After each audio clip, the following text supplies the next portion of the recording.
Hi guys, HENSHOOTER here.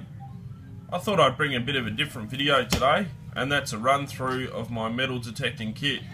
Now I'm going to show you all my bits and pieces I've got in there and what I usually pack out with me, depending on what sort of detecting trip I'm doing. But if it's one out in the middle of a field or something like that, usually I'll bring a fair bit of this stuff along with me.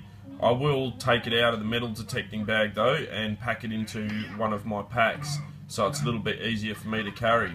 But this is just something that any new or just starting metal detectorists should consider if they're going to go on field hunts or anything like that, where you're going to be sort of isolated in the bush and not have many people around and stuff, or walk a few k's away from your car. So I'm going to start off with my finds bag first. I've got me good old Pro Pointer. Now this is a very recent purchase. It is a second-hand one, but it's a recent purchase from a good friend of mine on YouTube, as well on the Metal Detecting Australia forum on Facebook. His name is Cody. His YouTube channel is UMD Australia. That's UMD Australia. Guys, go check his channel out. He's a great bloke, and yeah, well worth having a look at. So I've attached the Pro Pointer there to a lanyard. This lanyard only cost me about $2 or $3, so it's probably not going to last a whole lot of time, but you know, for $2 or $3 saves you losing a couple of $100 Pro Pointer. And it's just a simple stretchy line with zip tie around there, glued so it doesn't slip off or on or anything, and then it's just attached there to a little ring. So I'll also carry two brushes with me, which usually sit in here. Right, one of them is a metal brush. Now I don't really use a metal brush for any pre-decimal coins. I more use it for if I'm wanting to clean my digger or anything like that. And I've got this plastic bristle brush, which is what I use to clean a bit of dirt off the pre-decimal coins or stuff like that. I've also got my digger, which is my modified digger. You can pick these up at Bunnings for about $10, but they've got two forks on the end. So I've actually modified my digger here to have more of a cutting surface, and I tell you what guys, it cuts sod beautifully. Now I've got this bit here as well, which I am going to show you guys in a short while what this actually does. This is off an old bicycle pump holder for a push bike, so it's a great idea, and yeah, give me a tick and I'll show you guys what I can do with that, or why I've got that attached to my finds pouch. So I've got the good old trusty hat, guys. Make sure you always bring a hat along with you when you're on hunts, even if it is a cloudy day. It saves your head from being sunburnt, and also helps with dehydration. You know, you won't get as dehydrated, and it's very important that when you're metal detecting you stay very well hydrated. So let's move on to my basic essentials anyway. So what we're going to start off with here, guys, is a medical kit. Now in my honest opinion, a medical kit is very, very valuable out in the field. This is a relatively good kit. It's got all your bandages in there, all your plasters and all that sort of stuff. I've got a spare lighter there, guys. Doesn't actually work, the lighter, but you could still use that for starting a fire if someone was to get hypothermia or something like that.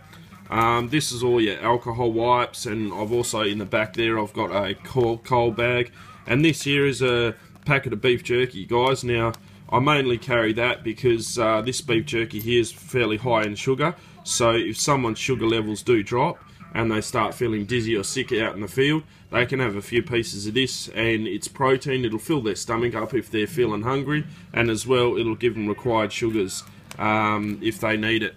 So move on a little bit there, guys. Now another thing I bring, which is not necessarily essential but I just like to have them as well, is a couple of Ziploc bags, which is just 4 or 5 Ziploc bags. Now there's multiple uses for these Ziploc bags.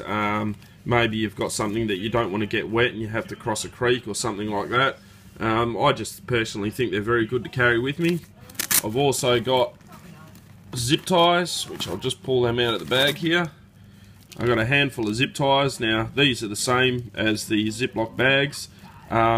Sometimes you might find one of your cables comes loose, or You might snap a clip on your detector or anything like that, guys, and this comes in really handy. So let's move on to the next section here. Now I've got a file. Now a lot of people are going to ask, why have you got a file? Well, I carry a pick, I carry a shovel, and I carry my digger, and I'm very big on keeping everything nice and sharp. There's a golden rule that I was taught as a younger kid, and that is a blunt knife will cause more accidents than a sharp knife will. And I tend to put that onto my digging tools and that as well. It's a lot easier to push a sharp digging tool into the ground and cut a nice clean plug than it is for a blunt one. So I've also here I've got batteries, which is a spare set of batteries for my pinpointer, and also a spare set of batteries for my detector. Then we'll move over. We've got the gloves there, guys. I'm going to leave the gloves in the bag because sometimes they are a pain to get in and out. Gloves, in my opinion, are fairly essential because you don't want to be messing around with ground that's got a bit of glass in it and halfway on the field slice your finger open and that. I mean, yes, I do have the medical kit, but to be honest, guys, I would much prefer not to cut my hand and have to use this than cut my hand and have to use it. So I'm going to move on to my implements now, my digging implements. So what I've got here, guys, is a cheap little pick. It's not that expensive and that, it's fairly heavy duty. And yeah, I use this out in the field for like if I'm on an area that's got a lot of rocks and stones and that. As you can see, I actually haven't used the pick yet. It's relatively brand new. I had my birthday recently, so I went and purchased a few bits and pieces. The pick being one thing that I wanted to. I do have another little pick there, guys, which is a rake on one side and a pick on the other, and I broke one of the teeth off of the rake side, so I really wasn't happy with it at that point. And then pretty much the last little thing I want to show you is a little hand shovel.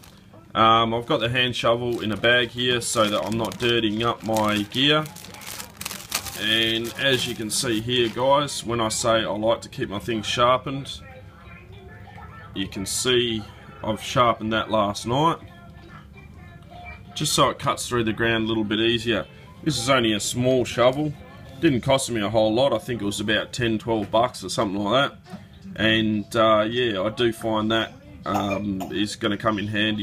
I don't know whether it's going to come in handy or not in large sort of heavy soil or very, very stone encrusted.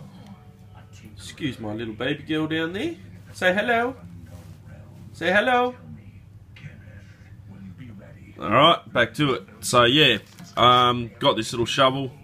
Gonna see how that goes. I'm not too sure, as I said, I haven't field tested it yet. And then the very last thing I carry on the top of it is a carabiner. Pretty much for if I want to walk around with the shovel or anything, and I can actually attach it to my pants, so I don't have to carry it in my hands. Now, I'm just going to move all this stuff here, and I'm going to show you why I've got this unit here, guys. Now, this was bought from, I think, Kmart or Big W on a bicycle pump kit, and as you can see, I've taken a strip out there so that I can fit it through the belt. Now, the reason why I've got this on there, very simple reason. This fines bag straps around my waist. Now, basically what I do is get this unit here, or get the pick here, and while I'm walking, it's a little bit difficult to attach it when I'm not walking, just in this state here like that. I can actually put the pick on there like that, and what that means is the pick's going to stay there. I've got hands free to metal detect, and a lot of the weight is going onto my legs and it's not going onto my arms, so it's really great. And geez, my little girl's being noisy, aren't ya? Aren't ya? Yeah. So that's my kit anyway, guys. Another essential part of that kit, which I haven't actually shown you because I've run out and I've got to get some more, is some sunscreen as well. Got to stay protected from that sun. It's not a very nice thing to go out on a hunt and then come home and be all dehydrated and sunburnt. And then as well with that, I do carry a litre of water I know, yeah, a litres not a whole lot, but you just every 20 minutes or so I'll have a sip of water, and then I'll usually carry an energy drink like a Powerade or something that's got the electrolyte replacement in it. So that's my entire kit anyway, guys, and yeah, I hope you guys enjoy this video. I hope you get a few hints and tips for new and just starting metal detectorists on the kind of gear that's probably essential for you to carry. And this is a basic kit, so I will bring food and that along with me as well on a hunt, just so I can keep fed and keep hydrated, keep my sugar levels up. A lot of people don't realise how intense metal detecting actually is. It can be quite a workout. So again, I hope you enjoyed the video. I've got my Garrett AT Pro inside the bag all ready to go. Good luck everyone and happy hunting. HENSHOOTER out.